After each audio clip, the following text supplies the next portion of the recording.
ನಮಸ್ಕಾರ. ವಶಿಷ್ಠ ಉದಂತ ಸುದ್ದಿವಾಹಿನಿಗೆ ಸ್ವಾಗತ. ಇಂದಿನ ಪಂಚಾಂಗ. ಅಧಿಕ ಜ್ಯೇಷ್ಠ ಮಾಸ, ಕೃಷ್ಣ ಪಕ್ಷ, ಬಿದಿಗೆ ತಿಥಿ, ಮೂಲ ನಕ್ಷತ್ರ, ಮಂಗಳವಾರ. ಈ ದಿನ ಎಲ್ಲರಿಗೂ ಶುಭವಾಗಲಿ. ಇಂದಿನ ಮುಖ್ಯಾಂಶಗಳು. ಸಕಲೇಶಪುರದಲ್ಲಿ ಬಜರಂಗದಳ ವಿಎಚ್ಪಿ ಕಾರ್ಯಕರ್ತರಿಗೆ ಡಿವೈಎಸ್ಪಿಯಿಂದ ರೌಡಿಶೀಟರ್ ತೆರೆಯೋ ಬೆದರಿಕೆ ಆರೋಪ, ಠಾಣೆ ಎದುರು ಪ್ರತಿಭಟನೆ. ರೈತ ಸಂಘದ ಜಿಲ್ಲಾಧ್ಯಕ್ಷರ ನಡೆಗೆ ತಾಲೂಕು ಪದಾಧಿಕಾರಿಗಳ ತೀವ್ರ ಆಕ್ರೋಶ. ಸ್ವಾರ್ಥಕ್ಕಾಗಿ ಸಂಘಟನೆ ಬಳಕೆ ಎಂದು ಗರಂ. ಸಂಘದ ಸಿದ್ಧಾಂತಕ್ಕೆ ಧಕ್ಕೆ ಆರೋಪ. ಕೊಲೆ, ದರೋಡೆ, ಅತ್ಯಾಚಾರ ಪ್ರಕರಣಕ್ಕೆ ಟ್ವಿಸ್ಟ್. ನಾದಿನಿ ಮತ್ತು ಅತ್ತೆ ಸೇರಿದಂತೆ ಕುಟುಂಬದ 4ರಿಂದ ಹತ್ಯೆ. 24 ಗಂಟೆಯಲ್ಲಿ ಪ್ರಕರಣ ಭೇದಿಸಿದ ಚಿಕ್ಕಬಳ್ಳಾಪುರ ಪೊಲೀಸ್. ಈಗ ಮೈಸೂರಿನ ಪ್ರಮುಖ ಸುದ್ದಿಗಳು. ಸಿಇಐಆರ್ ಪೋರ್ಟಲ್ ಸಹಾಯದಿಂದ ಕಳುವಾಗಿದ್ದ ಹಾಗೂ ಕಳೆದು ಹೋಗಿದ್ದ 173 ಮೊಬೈಲ್ ಫೋನ್ಗಳನ್ನು ಪೊಲೀಸರು ಪತ್ತೆಹಚ್ಚಿ ಮಾಲೀಕರಿಗೆ ಹಸ್ತಾಂತರಿಸುವಲ್ಲಿ ಯಶಸ್ವಿಯಾಗಿದ್ದಾರೆ. ಜಿಲ್ಲಾ ಪೊಲೀಸ್ ವರಿಷ್ಠಾಧಿಕಾರಿ ಮಲ್ಲಿಕಾರ್ಜುನ ಬಾಲದಂಡಿ ಅವರು ಸುದ್ದಿಗೋಷ್ಠಿಯಲ್ಲಿ ಈ ಮಾಹಿತಿ ನೀಡಿದರು. ಪತ್ತೆಯಾದ 173 ಆಂಡ್ರಾಯ್ಡ್ ಮೊಬೈಲ್ ಹಾಗೂ ಐಫೋನ್ಗಳ ಒಟ್ಟು ಮೌಲ್ಯ ಸುಮಾರು 35 ಲಕ್ಷ ರೂಪಾಯಿ ಎಂದು ತಿಳಿಸಿದರು. ಕಳೆದ ಮೇ ತಿಂಗಳಲ್ಲಿ ಜಿಲ್ಲೆಯಲ್ಲಿ 263 ಮೊಬೈಲ್ ಕಳವು ಹಾಗೂ ನಾಪತ್ತೆ ಪ್ರಕರಣಗಳು ದಾಖಲಾಗಿದ್ದವು. ಸಿಎಆರ್ ಪೋರ್ಟಲ್ ಮತ್ತು ತಾಂತ್ರಿಕ ತನಿಖೆಯ ನೆರವಿನಿಂದ ಮೊಬೈಲ್ಗಳನ್ನು ವಿವಿಧ ಸ್ಥಳಗಳಲ್ಲಿ ಪತ್ತೆಹಚ್ಚಲಾಗಿದೆ. ಸಾರ್ವಜನಿಕರು ಮೊಬೈಲ್ ಕಳೆದು ಹೋದ ತಕ್ಷಣ ಸಿಎಆರ್ ಪೋರ್ಟಲ್ನಲ್ಲಿ ದೂರು ದಾಖಲಿಸುವಂತೆ ಎಸ್ಪಿ ಮನವಿ ಮಾಡಿದರು. ಸಿಎಆರ್ ಪೋರ್ಟಲ್ ಮೂಲಕ ಕಳೆದು ಹೋದ ಹಾಗೂ ಕಳುವಾದ ಮೊಬೈಲ್ಗಳನ್ನು ಪತ್ತೆಹಚ್ಚುವಲ್ಲಿ ಪೊಲೀಸ್ ಇಲಾಖೆಗೆ ಉತ್ತಮ ಯಶಸ್ಸು ದೊರೆಯುತ್ತಿದೆ. ಭಾರತ ಸರ್ಕಾರದ ದೂರಸಂಪರ್ಕ ಇಲಾಖೆಯಿಂದ ಸಿಇಐಆರ್ ಅಂಥೇಳಿ ಒಂದು ಪೋರ್ಟಲನ್ನು ಕಳೆದ 3 ವರ್ಷಗಳಿಂದ ಪ್ರಾರಂಭ ಮಾಡಿದ್ದು, ಈ ಒಂದು ತಿಂಗಳ ಅವಧಿಯಲ್ಲಿ ಅಂದರೆ ಮೇ ತಿಂಗಳ ಅವಧಿಯಲ್ಲಿ ಮೈಸೂರು ಜಿಲ್ಲೆಯಲ್ಲಿ ಒಟ್ಟಾರೆಯಾಗಿ ಮೊಬೈಲ್ಗಳು, ಕಳ್ಳತನ ಆದ ಮೊಬೈಲ್ಗಳನ್ನು ಅಥವಾ ಕಾಣೆಯಾದ ಮೊಬೈಲ್ಗಳನ್ನು ಪತ್ತೆ ಮಾಡಲಿಕ್ಕೆ ಒಂದು ಡ್ರೈವನ್ನು ಮಾಡ್ತಾ ಇದ್ವಿ. ಸ್ಪೆಷಲ್ ಡ್ರೈವ್ ಮುಖಾಂತರ ಒಟ್ಟು 175 ಮೊಬೈಲ್ಗಳನ್ನು ಪತ್ತೆ ಹಚ್ಚುವಲ್ಲಿ ನಮ್ಮ ತಂಡ ಯಶಸ್ವಿಯಾಗಿದೆ. ಸುಮಾರು 175, ಇದರಲ್ಲಿ ಒಂದು ಐಫೋನ್ ಸೇರಿದಂತೆ ಒಟ್ಟು 35 ಲಕ್ಷಕ್ಕೂ ಹೆಚ್ಚು ಬೆಲೆ ಬಾಳುವ ಮೊಬೈಲ್ಗಳನ್ನು ಪತ್ತೆ ಹಚ್ಚುವಲ್ಲಿ ನಮ್ಮ ತಂಡ ಯಶಸ್ವಿಯಾಗಿದೆ. ಇದರಲ್ಲಿ ಒಂದು ವಿಶೇಷತೆ ಏನಂತಂತಂದರೆ, ನಾವು 2024ರಿಂದ ಈ ಒಂದು ಡಾಟಾವನ್ನು ಪರಿಶೀಲನೆ ಮಾಡಿದಾಗೆ 24ರಲ್ಲಿ ಟೋಟಲ್ಲು 2315 ಮೊಬೈಲ್ಗಳು ರಿಸೀವ್, ಅಂದರೆ ನಮಗೆ ಪೋರ್ಟಲ್ದಲ್ಲಿ ಅಷ್ಟೊಂದು ರಿಕ್ವೆಸ್ಟ್ ಬಂದಿತ್ತು. ಅದರಲ್ಲಿ 300 ಮೊಬೈಲ್ಗಳನ್ನು ನಾವು ರಿಕವರ್ ಮಾಡಿದ್ವಿ. ಅದೇ ರೀತಿ 2025ರಲ್ಲಿ 2220, ಅದರಲ್ಲಿ ಟ್ರೇಸಬಲ್ ಆಗುವಂಥದ್ದು 1336 ಇತ್ತು. ಆದರೆ ಪತ್ತೆ ಮಾಡಿದ್ದು ಕೇವಲ 372 ಆಗಿತ್ತು. ಆದರೆ ಈ ವರ್ಷ ಸ್ಪೆಷಲ್ ಡ್ರೈವ್ ಮುಖಾಂತರ ನಾವು 1075 ಮೊಬೈಲ್ ರಿಕ್ವೆಸ್ಟ್ ಬಂದಿತ್ತು. ಅದರಲ್ಲಿ 445 ಮೊಬೈಲ್ಸನ್ನು ಯಾರೋ ಯೂಸ್ ಮಾಡ್ತಾ ಇದ್ದಾರೆ ಅಂಥೇಳಿ ಮಾಹಿತಿ ಬಂದಿತ್ತು. ಈ ವರ್ಷ 1075 ಅಷ್ಟು ರಿಕ್ವೆಸ್ಟ್ ಬಂದಿತ್ತು, ಅಂದರೆ ಅಷ್ಟು ಮೊಬೈಲ್ಗಳು ಕಾಣೆಯಾಗಿದೆ ಅಂತೇಳಿ. ಅದರಲ್ಲಿ 445 ಮೊಬೈಲ್ಗಳು ಯಾರೋ ಒಬ್ಬರು ಉಪಯೋಗಿಸ್ತಾ ಇದ್ದಾರೆ ಅಂತೇಳಿ ಈ ಒಂದು ಸಿಸ್ಟಮ್ನಿಂದ ಗೊತ್ತಾಗಿತ್ತು. ಅದನ್ನು ನಾವು ತೆಗೆದುಕೊಂಡು ಅದರಲ್ಲಿ 282 ಮೊಬೈಲ್ಗಳನ್ನು ಪತ್ತೆ ಮಾಡಲು ಯಶಸ್ವಿಯಾಗಿದೆ. ಅಂದರೆ 63% ಮೊಬೈಲ್ಗಳನ್ನು ನಾವು ರಿಕವರಿ ಮಾಡಿ ಅವರಿಗೆ ಮರಳಿ ಕೊಡುವಂಥ ಕೆಲಸ ಮಾಡ್ತಾ ಇದ್ದೀವಿ. ತಮಿಳುನಾಡು ಮಾಜಿ ಮುಖ್ಯಮಂತ್ರಿ ಎಂ.ಕೆ. ಸ್ಟಾಲಿನ್ ಅವರ ಪತ್ನಿ ದುರ್ಗಾ ಸ್ಟಾಲಿನ್ ಅವರು ಮೈಸೂರಿಗೆ ಭೇಟಿ ನೀಡಿ ಚಾಮುಂಡಿ ಬೆಟ್ಟದ ಶ್ರೀ ಚಾಮುಂಡೇಶ್ವರಿ ದೇವಾಲಯದಲ್ಲಿ ವಿಶೇಷ ಪೂಜೆ ಸಲ್ಲಿಸಿದರು. ದೇವಾಲಯದ ಅರ್ಚಕರಿಂದ ಆಶೀರ್ವಾದ ಪಡೆದರು. ಬಳಿಕ ಮೈಸೂರಿನ ಚಾಮುಂಡೇಶ್ವರಿ ಕ್ಷೇತ್ರದ ಶಾಸಕ ಹಾಗೂ ಜೆಡಿಎಸ್ ನಾಯಕ ಜಿಟಿ ದೇವೇಗೌಡ ಅವರ ನಿವಾಸಕ್ಕೆ ಭೇಟಿ ನೀಡಿದರು. ಈ ವೇಳೆ ಜಿಟಿ ದೇವೇಗೌಡ ಹಾಗೂ ಅವರ ಪತ್ನಿಯವರ ಕಾಲಿಗೆ ಬಿದ್ದು ಆಶೀರ್ವಾದ ಪಡೆದ ದುರ್ಗಾ ಸ್ಟಾಲಿನ್ ಕುಟುಂಬದ ಸದಸ್ಯರೊಂದಿಗೆ ಆತ್ಮೀಯವಾಗಿ ಮಾತುಕತೆ ನಡೆಸಿದರು. ದಿ ಅನ್ನಪೂರ್ಣ ವಿಶ್ವೇಶ್ವರಯ್ಯ ದಂಪತಿಗಳು ಗಣ್ಯರನ್ನು ಬರಮಾಡಿಕೊಂಡರು. ಭೇಟಿಯ ವೇಳೆ ಉಭಯ ಕುಟುಂಬಗಳ ನಡುವೆ ಕುಶಲೋಪರಿ ಮಾತುಕತೆ ನಡೆಯಿತು.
അങ്ങനെ എടുത്തോടേക്കാം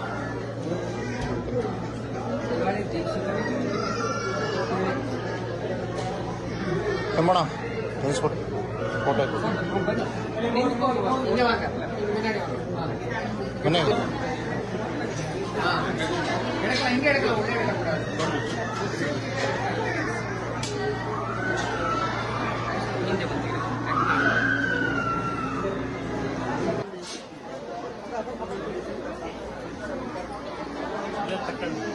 ಈಗ ಹಾಸನದ ಪ್ರಮುಖ ಸುದ್ದಿಗಳು. ಹಾಸನ ಜಿಲ್ಲೆಯ ಅರಕಲಗೂಡು ತಾಲೂಕಿನ ಕೇರಳಾಪುರ ಮೂಲದ ಗುರುಮೂರ್ತಿ ಅವರ ಅನುಮಾನಾಸ್ಪದ ಸಾವಿನ ಪ್ರಕರಣ ಹೊಸ ತಿರುವು ಪಡೆದುಕೊಂಡಿದೆ. ಸುಮಾರು 15 ದಿನಗಳ ಹಿಂದೆ ಮೃತಪಟ್ಟಿದ್ದ ಗುರುಮೂರ್ತಿ ಅವರ ಶವವನ್ನು ಅಧಿಕಾರಿಗಳು ಮತ್ತೆ ಹೊರತೆಗೆದು ಮರಣೋತ್ತರ ಪರೀಕ್ಷೆ ನಡೆಸಿದ್ದಾರೆ. ಹಾಸನ ನಗರದ ತಣ್ಣೀರು ಹಳ್ಳದಲ್ಲಿ ಹೋಟೆಲ್ ನಡೆಸುತ್ತಿದ್ದ ಗುರುಮೂರ್ತಿ ಮೇ 17 ರಂದು ಪತ್ನಿ ಹಾಗೂ ಮಕ್ಕಳೊಂದಿಗೆ ಗಲಾಟೆ ನಡೆಸಿರುವ ದೃಶ್ಯ ಸಿಸಿಟಿವಿಯಲ್ಲಿ ಸೆರೆಯಾಗಿದೆ ಎನ್ನಲಾಗಿದೆ. ವೈರಲ್ ಆಗಿರುವ ವಿಡಿಯೋದಲ್ಲಿ ಅವರ ಮೇಲೆ ಹಲ್ಲೆ ನಡೆದಿರುವ ಶಂಕೆ ವ್ಯಕ್ತವಾಗಿದ್ದು, ಬಳಿಕ ಅವರು ಕುಸಿದು ಬೀಳುತ್ತಿರುವ ದೃಶ್ಯವೂ ದಾಖಲಾಗಿರುವುದಾಗಿ ಹೇಳಲಾಗುತ್ತಿದೆ. ಗಲಾಟೆಯ ನಂತರ ಸೂಕ್ತ ಚಿಕಿತ್ಸೆ ನೀಡದೆ ನಿರ್ಲಕ್ಷ್ಯ ವಹಿಸಲಾಗಿದೆ ಎಂಬ ಆರೋಪವೂ ಕೇಳಿಬಂದಿದೆ. ದಿಢೀರ್ ಸಾವಾಗಿದೆ ಎಂದು ಅಂತ್ಯ ಸಂಸ್ಕಾರ ನಡೆಸಲಾಗಿದ್ದರೂ ಗುರುಮೂರ್ತಿ ಅವರ ಕುಟುಂಬಸ್ಥರ ದೂರಿನ ಮೇರೆಗೆ ಪೊಲೀಸರು ಪ್ರಕರಣವನ್ನು ಮರುಪರಿಶೀಲನೆಗೆ ತೆಗೆದುಕೊಂಡಿದ್ದು, ಸಾವಿನ ನಿಖರ ಕಾರಣ ತಿಳಿಯಲು ತನಿಖೆ ಮುಂದುವರೆದಿದೆ. ಗಲಾಟೆ ಆಯ್ತು, ಹಿಂಗೆ ಜಗಳ ಆಯ್ತು. ಅವಳು ಏನು ಸರಿಯಾಗಿ ನೋಡ್ಕೋತಾ ಇಲ್ಲ. ಮಗ ಮತ್ತೆ ಅವಳು ಬರ್ಬೇಡಿ ಹೋಟ್ಲಿಗೆ ಅಂತಾರೆ, ದುಡ್ಡೆಲ್ಲ ಚಿತ್ಕೊಂಡ್ ಹೋಗ್ಬಿಡ್ತಾರೆ, ಜಾಸ್ತಿ ಏನು ಬಿಡಲ್ಲ, ಮೊಬೈಲ್ ಎಲ್ಲ ಚಿತ್ಕೊಂಡ್ ಹೋಯ್ತಾರೆ. ನಾನು ಎಲ್ಲಿ ಊಟ ಮಾಡ್ಲಿ? 1 ವಾರ ಆಯ್ತು ಕಣಮ್ಮ, ನೀರ್ ಕುಟ್ಕೊಂಡಿದ್ದೀನಿ ಅಂತ ಅಂದ. ನನ್ಗೆ ಹೊಟ್ಟೆ ಉಟ್ಬಿಟ್ಟು ಸರ್ ಮನೆಯಲ್ಲೂ ಹೊಡೆದಿದ್ದಾರೆ. 2ನೇ ಮಗ ಇವಳು ಹೊಡೆದವಳೆ. ಮನೆಯಲ್ಲಿ ಚಾಮ್ರ ಇಲ್ಲ, ಹೋಟ್ಲಲ್ಲಿ ಚಾಮ್ರ ಇದೆ, ಹೋಟ್ಲಲ್ಲಿ ಸಣ್ಣ ಬಿದ್ದದೆ, ಮನೆಯಲ್ಲಿ ದೊಡ್ಡದಾಗ ಹೊಡೆದಾರೆ. ಹೊಡಿತಾ ಇರೋದು ಹೊಡೆದು ಅವನು ಬಿದ್ದೋಗ್ತಾನೆ. ನಮ್ಮ ಮಗ ದಿವಂಕಟ್ ಮೇಲೆ ಹಾಕ್ತಾರೆ, ಹಾಕ್ಬಿಟ್ಟು ಅವಳು ಊಟ ಮಾಡ್ಕೊಂಡು ಬೀಗ ಹಾಕೊಂಡು ಹೋಗ್ತಾರೆ. ಅದೇ ಆಸ್ಪತ್ರೆ ಕರ್ಕೊಂಡೋಗಿ ತೋರ್ಸಲ್ಲ. ನ್ಯಾಯ ಬೇಕು. ನನ್ ಮಗ ಹೋಗಿದ್ದಾನೆ, ನಮ್ಗೆ 44 ವರ್ಷ ಮಗಂಗೆ, ಅವನಿಗಿನ್ನೂ ಸಾವಿಲ್ಲ. ನಾವು ಗಂಡ ಇಲ್ಲ, ನನ್ ಮಗನ್ ಕಣ್ಕಾಣಲ್ಲ, ಇವನ್ಗೆ ಮದುವೆ ಮಾಡಿಲ್ಲ. ನಾವ್ ಜೀವನ ಹೆಂಗ್ ಮಾಡ ಸರ್? ಇರೋ ಜಮೀನು ಮಾರ್ಕೊಟ್ಬಿಟ್ನಲ್ಲ, ನಮ್ಗೆ ಅತಂತ್ರ ಮಾಡಿ ನನ್ ಮಗನ ಚಿತ್ಕೊಂಡ್ರಲ್ಲ. ನ್ಯಾಯ ಬೇಕು ನಂಗೆ. ಸಕಲೇಶ್ಪುರದಲ್ಲಿ ಬಜರಂಗದಳ ಹಾಗೂ ವಿಶ್ವ ಹಿಂದೂ ಪರಿಷತ್ ಮುಖಂಡರಿಗೆ ಡಿವೈಎಸ್ಪಿ ಮಾಲತೀಶ್ ನಿಂದನೆ ಹಾಗೂ ಬೆದರಿಕೆ ಹಾಕಿದ್ದಾರೆ ಎಂದು ಆರೋಪಿಸಿ ಬಿಜೆಪಿ ಹಾಗೂ ಹಿಂದೂ ಸಂಘಟನೆಗಳ ಕಾರ್ಯಕರ್ತರು ಪೊಲೀಸ್ ಠಾಣೆ ಮುಂಭಾಗ ಪ್ರತಿಭಟನೆ ನಡೆಸಿದರು. ಬಜರಂಗದಳ ಕಾರ್ಯಕರ್ತರಾದ ವಿಷ್ಣು ಮತ್ತು ಸೃಜನ್ ವಿರುದ್ಧ ರೌಡಿ ಶೀಟರ್ ತೆರೆಯುವ ಬೆದರಿಕೆ ಹಾಕಲಾಗಿದೆ ಎಂದು ಪ್ರತಿಭಟನಾಕಾರರು ಆರೋಪಿಸಿದರು. ಕುಶಾಲನಗರ ಚಲೋ ಕಾರ್ಯಕ್ರಮಕ್ಕೆ ಅನುಮತಿ ನೀಡುವಂತೆ ಆಗ್ರಹಿಸಿದ ಅವರು, ಪ್ರಶ್ನೆ ಮಾಡುವವರನ್ನು ಬೆದರಿಸುವುದು ಸರಿಯಲ್ಲ ಎಂದು ಆಕ್ರೋಶ ವ್ಯಕ್ತಪಡಿಸಿದರು. ಡಿವೈಎಸ್ಪಿ ನಡೆ ಖಂಡಿಸಿದ ಬಜರಂಗದಳ ಜಿಲ್ಲಾ ಸಂಚಾಲಕ ಸಿದ್ದೇಶ್ ನಾಗೇಂದ್ರ, ಅಧಿಕಾರಿಗಳು ಸಂಘಟನೆಗಳ ಕಾರ್ಯಕರ್ತರೊಂದಿಗೆ ಗೌರವಯುತವಾಗಿ ವರ್ತಿಸಬೇಕು ಎಂದು ಒತ್ತಾಯಿಸಿದರು. ಘಟನೆಗೆ ಸಂಬಂಧಿಸಿದಂತೆ ಸೂಕ್ತ ಕ್ರಮ ಕೈಗೊಳ್ಳುವಂತೆ ಪ್ರತಿಭಟನಾಕಾರರು ಆಗ್ರಹಿಸಿದರು. ಏನು ಸಕಲೇಶ್ಪುರದ ಬಡಾವಣೆಯಾಗಿರುವಂತಹ ಕುಶಾಲನಗರದಲ್ಲಿ ಒಂದು ಅನ್ಯ ಧರ್ಮೀಯ ಪ್ರಾರ್ಥನಾಲಯದ ಮುಂದೆ ಗೋವಿನ ತಲೆಯನ್ನ ಕಡ್ದಿಟ್ಟಿದ್ರು.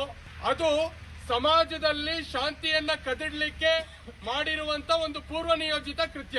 ಅದನ್ನ ಪ್ರಶ್ನಿಸಿ ವಿಶ್ವ ಹಿಂದೂ ಪರಿಷತ್, ಬಜರಂಗದಳ ಹಾಗೂ ಪರಿವಾರದ ಎಲ್ಲ ಸಂಘಟನೆಗಳು ಇವತ್ತು ಪೊಲೀಸ್ ಸ್ಟೇಷನ್ಗೆ ಮೊನ್ನೆ ಬಂದು ನೀವು ಬಂಧಿಸಬೇಕು ಅಂತ ಕೇಳಿದಾಗ ತನಿಖೆಯೇ ಆಗ್ದಲೆ ಡಿವೈಎಸ್ಪಿ ಅವರು ಇದು ನಾಯಿ ತಗೊಂಡ್ ಬಂದು ಇಟ್ಟಿರೋಂಥದ್ದು ಅನ್ನೋಂಥದ್ದನ್ನ ಹೇಳ್ತಾರೆ. ತನಿಖೆಯೇ ಮಾಡ್ದಲೆ ಹಾಸನದ ಹಿಂದೂ ಸಮಾಜ 14-15 ಲಕ್ಷ ಹಿಂದೂ ಸಮಾಜವನ್ನ ಪ್ರತಿನಿಧಿಸುವಂತಹ ಬಜರಂಗದಳದ ಜಿಲ್ಲಾ ಸಹ ಸಂಯೋಜಕರಾಗಿರುವಂತಹ ವಿಷ್ಣು ಅವರಿಗೆ, ತಾಲೂಕಿನ ಸಂಯೋಜಕರಾಗಿರುವಂತಹ ಸೃಜನ್ ಅವರಿಗೆ ಪೊಲೀಸ್ ಸ್ಟೇಷನ್ಗೆ ಕರೆಸ್ಕೊಂತಾರೆ. ಸ್ಟೇಷನ್ ಚೇಂಬರ್ ಮುಂದೆ ಅರ್ಧ ಗಂಟೆ ನಿಂತಿಸ್ಕೊಂಡು ಯಾವುದೇ ಕ್ರಿಮಿನಲ್ ಬ್ಯಾಕ್ ಗ್ರೌಂಡ್ ಇಲ್ದಲೇ ಇರುವಂತ ದೇಶಭಕ್ತರಾಗಿರುವಂತ ತಮ್ಮ ಸ್ವಂತ ಸಮಯದಲ್ಲಿ ಸಮಾಜಕ್ಕೆ, ಹಿಂದೂ ಸಮಾಜಕ್ಕೆ, ರಾಷ್ಟ್ರಕ್ಕೆ ಸಮಯ ಕೊಡುವಂತಹ ಇಬ್ರು ಯುವಕರನ್ನ ನೀವು ಹೀಗ್ ಮಾಡಿದ್ರೆ ನಿಮ್ಮನ್ನ ಬಂಧಿಸ್ತೀವಿ, ನಿಮ್ಮ ಮೇಲೆ ಕೇಸ್ ಹಾಕ್ತಿವಿ, ನಿಮ್ಮ ಮೇಲೆ ರೌಡಿ ಶೀಟರ್ ಹಾಕ್ತಿವಿ, ನಿಮಗೆ ಕತ್ತರಿಸ್ತೀವಿ, ನಿಮ್ಮನ್ನ ಎಲ್ಲಿ ಕತ್ತರಿಸಬೇಕು ಅಂತ ನಮಗೆ ಗೊತ್ತಿದೆ. ಈ ಪದಗಳನ್ನ ಇತ್ತು ಇಡೀ ವಿಶ್ವ ಹಿಂದೂ ಪರಿಷತ್, ಬಜರಂಗದಳ ಪರಿವಾರ ಸಂಘಟನೆಗಳಿಗೆ ಇವತ್ತು ಅವಮಾನವನ್ನ ಮಾಡಿದ್ದಾರೆ. ಈಗ ಚಿಕ್ಕಮಗಳೂರಿನ ಪ್ರಮುಖ ಸುದ್ದಿಗಳು. ಭದ್ರಾ ಹುಲಿ ಸಂರಕ್ಷಿತ ಅರಣ್ಯ ಪ್ರದೇಶದಲ್ಲಿ ಅಕ್ರಮ ಸಫಾರಿ ನಡೆಸಿದ ಯುವಕರ ಹುಚ್ಚಾಟ ಇದೀಗ ವ್ಯಾಪಕ ಆಕ್ರೋಶಕ್ಕೆ ಕಾರಣವಾಗಿದೆ.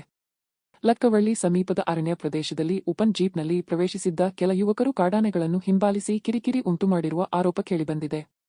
ಇದರಿಂದ ಕೆರಳಿದ ಕಾಡಾನೆಯೊಂದು ಜೀಪ್ನ್ನು ಅಟ್ಟಿಸಿಕೊಂಡು ಬಂದ ಘಟನೆ ನಡೆದಿದ್ದು, ಅದರ ವಿಡಿಯೋ ಸಾಮಾಜಿಕ ಜಾಲತಾಣಗಳಲ್ಲಿ ವೈರಲ್ ಆಗಿದೆ. ಅರಣ್ಯ ಇಲಾಖೆಯ ನಿಯಮಗಳನ್ನು ಉಲ್ಲಂಘಿಸಿ ಸಂರಕ್ಷಿತ ಪ್ರದೇಶದಲ್ಲಿ ಅಕ್ರಮವಾಗಿ ಸಫಾರಿ ನಡೆಸಿರುವುದು ಬೆಳಕಿಗೆ ಬಂದಿದೆ. ಇಂತಹ ಕೃತ್ಯಗಳು ವನ್ಯಜೀವಿಗಳ ನೆಮ್ಮದಿಗೆ ಧಕ್ಕೆ ತರುವುದಲ್ಲದೆ ಪ್ರವಾಸಿಗರ ಜೀವಕ್ಕೂ ಅಪಾಯಕಾರಿಯಾಗಿವೆ. ಘಟನೆ ಕುರಿತು ಅರಣ್ಯ ಇಲಾಖೆ ತನಿಖೆ ಕೈಗೊಂಡಿದ್ದು, ತಪ್ಪಿತಸ್ಥರ ವಿರುದ್ಧ ಕಠಿಣ ಕ್ರಮಕ್ಕೆ ಒತ್ತಾಯ ಕೇಳಿಬಂದಿದೆ.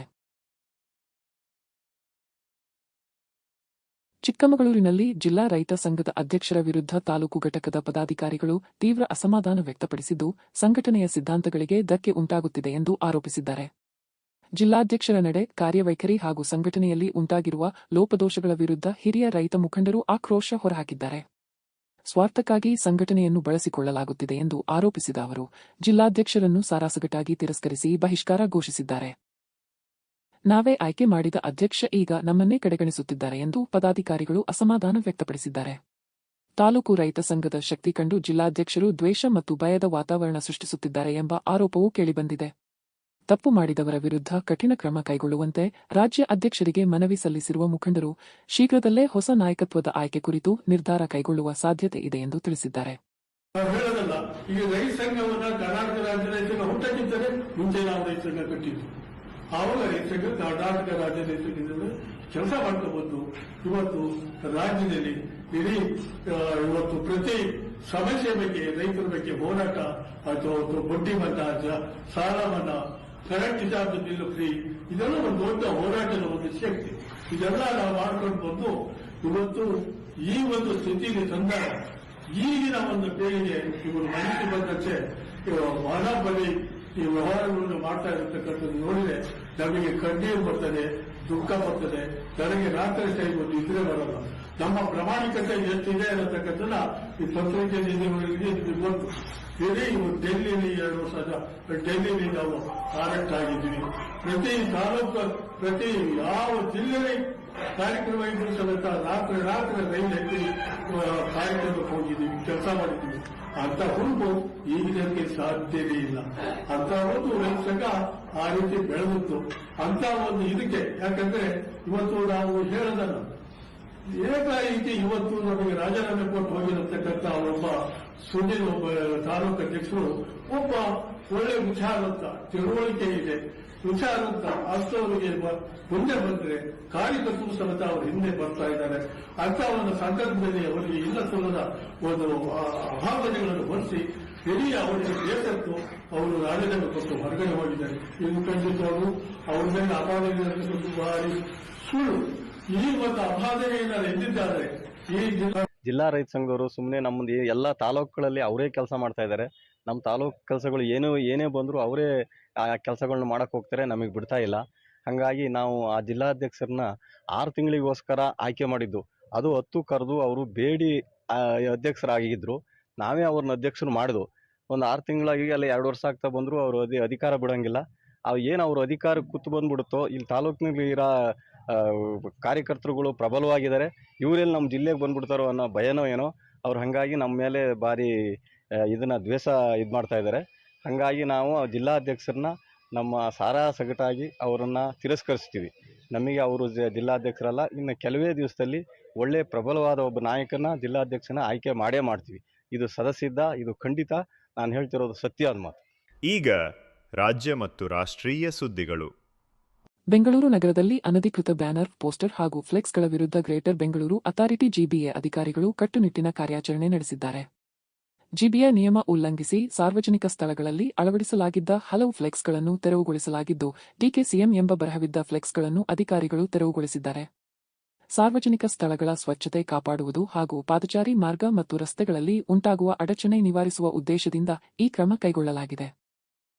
ಅನಧಿಕೃತ ಬ್ಯಾನರ್ಗಳು ಸಂಚಾರಕ್ಕೆ ತೊಂದರೆ ಉಂಟುಮಾಡುವುದರ ಜೊತೆಗೆ ನಗರ ಸೌಂದರ್ಯಕ್ಕೂ ಧಕ್ಕೆ ತರುತ್ತವೆ ಎಂದು ಅಧಿಕಾರಿಗಳು ತಿಳಿಸಿದ್ದಾರೆ. ನಿಯಮ ಉಲ್ಲಂಘಿಸುವವರ ವಿರುದ್ಧ ಮುಂದೆಯೂ ನಿರಂತರ ಕಾರ್ಯಾಚರಣೆ ನಡೆಸಲಾಗುವುದು ಎಂದು ಎಚ್ಚರಿಕೆ ನೀಡಲಾಗಿದೆ. ಮೊದಲ ಬಾರಿಗೆ ತಾವೇ ಅರಿತು ಕೆಲಸ ಮಾಡಿದ ಅಧಿಕಾರಿಗಳು ಎಂದು ನೆಟ್ಟಿಗರ ಶ್ಲಾಘನೆ.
ಚಿಕ್ಕಬಳ್ಳಾಪುರದ ಬಾಪೂಜಿನಗರದಲ್ಲಿ ನಡೆದ ಪುಷ್ಪಲತಾ ಹತ್ಯೆ ಪ್ರಕರಣಕ್ಕೆ ಪೊಲೀಸ್ ತನಿಖೆಯಲ್ಲಿ ಮಹತ್ವದ ತಿರುವು ಸಿಕ್ಕಿದೆ. ಆರಂಭದಲ್ಲಿ ದರೋಡೆ, ಅತ್ಯಾಚಾರ ಹಾಗೂ ಕೊಲೆ ಎಂದು ಬಿಂಬಿಸಲಾಗಿದ್ದ ಪ್ರಕರಣದ ಹಿಂದೆ ಕೌಟುಂಬಿಕ ಕಲಹವೇ ಕಾರಣ ಎಂಬುದು ಬೆಳಕಿಗೆ ಬಂದಿದೆ. ಮದುವೆ ಆದ ಮೇಲೆ ಗಂಡ ಭರತ್ ಜೊತೆ ಪುಷ್ಪಲತಾ ಬೇರೆ ಮನೆ ಮಾಡಿಕೊಂಡಿದ್ರು. ಇದು ಅತ್ತೆ ಮನೆಯವರಿಗೆ ಇಷ್ಟ ಇರಲಿಲ್ಲ. ನಾದಿನಿ ಭವ್ಯ ಒಮ್ಮೆ ಬಾಯ್ ಫ್ರೆಂಡ್ ಜೊತೆ ಖಾಸಗಿ ಕ್ಷಣ ಕಳೆದಿದ್ದ ವಿಡಿಯೋ ನೆಂಟರ ಹುಡುಗ ಲೋಹಿತ್ ಬಳಿ ಇದ್ದು ಅವನು ಬ್ಲ್ಯಾಕ್ ಮೇಲ್ ಮಾಡಿದಾಗ ಅತ್ತೆ ಮತ್ತು ನಾದಿನಿ ಕಣ್ಣು ಸೊಸೆಯ ಮಾಂಗಲ್ಯ ಸರದ ಮೇಲೆ ಬಿತ್ತು. ಮೃತೆ ಪುಷ್ಪಲತಾ ಅವರನ್ನು ಕರಗ ಉತ್ಸವದ ವೇಳೆ ಮನೆಯಲ್ಲಿ ಮಲಗಿದ್ದಾಗ ಉಸಿರುಗಟ್ಟಿಸಿ ಹತ್ಯೆ ಮಾಡಲಾಗಿದೆ ಎಂದು ಪೊಲೀಸರು ತಿಳಿಸಿದ್ದಾರೆ. ಆದರೆ ಪುಷ್ಪಾಳ ಮನೆಯವರು ಇದು ಸ್ವಾಭಾವಿಕ ಸಾವಲ್ಲ, ಕೊಲೆ ಅಂತ ಆರೋಪಿಸಿದ್ದಾರೆ. ಬಳಿಕ ಪ್ರಕರಣವನ್ನು ಬೇರೆ ದಿಕ್ಕಿಗೆ ತಿರುಗಿಸಲು ಮೃತದೇಹವನ್ನು ವಿರೂಪಗೊಳಿಸಿ ನಾಟಕ ರೂಪಿಸಲಾಗಿದೆ ಎನ್ನಲಾಗಿದೆ. ತನಿಖೆ ವೇಳೆ ಕುಟುಂಬ ಸದಸ್ಯರ ಹೇಳಿಕೆಗಳಲ್ಲಿ ವ್ಯತ್ಯಾಸ ಕಂಡುಬಂದ ಹಿನ್ನೆಲೆಯಲ್ಲಿ ಪೊಲೀಸರು ಆಳವಾದ ಪರಿಶೀಲನೆ ನಡೆಸಿದ್ದರು. ಈ ವೇಳೆ ಅತ್ತೆ ವಿಜಯಲಕ್ಷ್ಮಿ, ನಾಗಮ್ಮ, ನಾದಿನಿ ಭವ್ಯ ಹಾಗೂ ಲೋಹಿತ್ ಅಲಿಯಾಸ್ ಲುಲ್ಲು ಅವರ ಪಾತ್ರ ಬೆಳಕಿಗೆ ಬಂದಿದೆ. ಪ್ರಕರಣ ಸಂಬಂಧ 4ರನ್ನು ಬಂಧಿಸಿರುವ ಪೊಲೀಸರು ಹೆಚ್ಚಿನ ವಿಚಾರಣೆ ನಡೆಸುತ್ತಿದ್ದಾರೆ. ಕೇವಲ 24 ಗಂಟೆಗಳಲ್ಲೇ ಪ್ರಕರಣವನ್ನು ಭೇದಿಸಿದ ಚಿಕ್ಕಬಳ್ಳಾಪುರ ಪೊಲೀಸರ ಕಾರ್ಯಕ್ಷಮತೆಗೆ ಸಾರ್ವಜನಿಕರಿಂದ ಮೆಚ್ಚುಗೆ ವ್ಯಕ್ತವಾಗಿದೆ. ಈ ಭವ್ಯ ಮತ್ತೆ ಲಲ್ಲುದು ರೋಲ್ ಗೊತ್ತಾಯಿತು. ಅವರದು ನಾವು ಪರಿಶೀಲನೆ ಮಾಡ್ತಾ ಇದ್ದೀವಿ, ಇಂಟರೋಗೇಷನ್ ಮಾಡ್ತಾ ಇದ್ದೀವಿ. ಅವರಿಗೆ ಇವತ್ತು ಪ್ರೊಡ್ಯೂಸ್ ಮಾಡಿ ಅವರದು ಕಸ್ಟಡಿ ತಗೊಳ್ತೀವಿ. ಆಮೇಲೆ ಎಲ್ಲ ಚೆಕ್ ಮಾಡಿಕೊಂಡು ಬೇರೆ ಫ್ಯಾಮಿಲಿ ಮೆಂಬರ್ಸ್ದು ಯಾವುದು ರೋಲ್ ಇದೆ ಅದು ಕೂಡ ನಾವು ಪರಿಶೀಲನೆ ಮಾಡಿ ಅವರ ಮೇಲೆ ಕೂಡ ಕ್ರಮ ತಗೊಳ್ತೀವಿ. ತನಿಖಾ ಅಧಿಕಾರಿ ನಮಗೆ ಸಿನ್ಸ್ ಈ ಚಿಕ್ಕಬಳ್ಳಾಪುರ ಇನ್ಸ್ಪೆಕ್ಟರ್ ಬೇರೆ ಯಾವುದು ಕೆಲಸಕ್ಕೆ ಬೇರೆ ಯಾವುದು ಕೇಸ್ಗೆ ಹೊರಗಡೆ ಹೋಗಿದ್ದಾರೆ. ಸೊ ನಾವು ಲೋಕಲಲ್ಲಿ ನಮ್ಮ ಇನ್ಸ್ಪೆಕ್ಟರ್ಸ್ ಯಾರು ಅವೈಲೇಬಲ್ ಇದ್ದಾರೆ ಅವರೆಲ್ಲರದು ಕೂಡ ಹೆಲ್ಪ್ ತಗೊಂಡಿದ್ದೀವಿ. Gauribidanur inspector, cyber station inspector ಮತ್ತು ಇದು ಗುಡಿಬಂಡೆ ಇನ್ಸ್ಪೆಕ್ಟರ್ ಎಲ್ಲರದು ಹೆಲ್ಪ್ ತಗೊಂಡು ಕೇಸ್ಗೆ ಕ್ರ್ಯಾಕ್ ಮಾಡಿದ್ದೀವಿ. ಇಲ್ಲ ನೋಡಿ, ಪ್ರೈಮಾ ಫೇಸಿ ನಮಗೆ ಇನ್ವೆಸ್ಟಿಗೇಷನಲ್ಲಿ ಏನು ಸಿಗ್ತದೆ ಆ ಆ್ಯಂಗಲಲ್ಲಿ ನಾವು ಇನ್ವೆಸ್ಟಿಗೇಷನ್ ಮಾಡ್ತಾ ಇದ್ದೀವಿ. ಅವ್ರದ್ದು ಯಾವುದು ರೋಲ್ ಇದೆ ಅವರಿಗೆ ಕೂಡ ಅವ್ರ ಮೇಲೆ ಕೂಡ ಕ್ರಮ ತಗೊಳ್ತೀವಿ. ಈಗ ಟಿಲ್ ನಾವು ನಮಗೆ ಯಾವುದು ಅವ್ರದ್ದು ರೋಲ್ ನಮ್ಮ ಗಮನಕ್ಕೆ ಬರಲಿಲ್ಲ. ಇಲ್ಲ. ಮತ್ತೊಮ್ಮೆ ಮುಖ್ಯಾಂಶಗಳು. ಸಕಲೇಶಪುರದಲ್ಲಿ ಬಜರಂಗದಳ ವಿಎಚ್ಪಿ ಕಾರ್ಯಕರ್ತರಿಗೆ ಡಿವೈಎಸ್ಪಿಯಿಂದ ರೌಡಿ ಶೀಟರ್ ತೆರೆಯೋ ಬೆದರಿಕೆ ಆರೋಪ, ಠಾಣೆ ಎದುರು ಪ್ರತಿಭಟನೆ. ರೈತ ಸಂಘದ ಜಿಲ್ಲಾಧ್ಯಕ್ಷರ ನಡೆಗೆ ತಾಲೂಕು ಪದಾಧಿಕಾರಿಗಳ ತೀವ್ರ ಆಕ್ರೋಶ. ಸ್ವಾರ್ಥಕ್ಕಾಗಿ